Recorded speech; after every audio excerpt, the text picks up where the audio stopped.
I am the tofu golem. Please enjoy the video.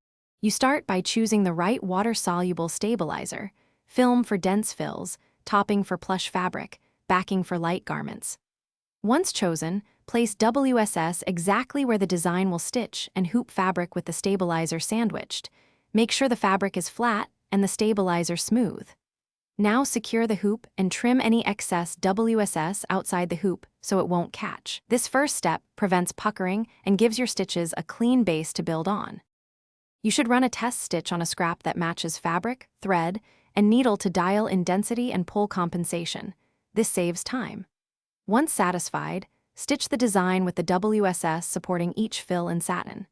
Make sure to use topping on plush or terry fabric so stitches sit cleanly on top, and use film backing for heavy fills to stabilize.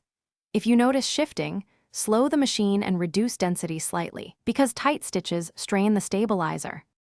You finish by trimming loose stabilizer close to the stitches but not cutting threads. Once trimmed, rinse the embroidery in cool water and soak briefly so the WSS dissolves. Make sure to gently agitate and avoid scrubbing, which can distort stitches. After the stabilizer breaks down, rinse again and lay the piece flat to air dry or pat with a towel. Avoid heat until fully dry. If you find gaps or distortion, rehoop with fresh stabilizer and restitch only the affected. Thanks for watching. Consider subscribing if we helped you today.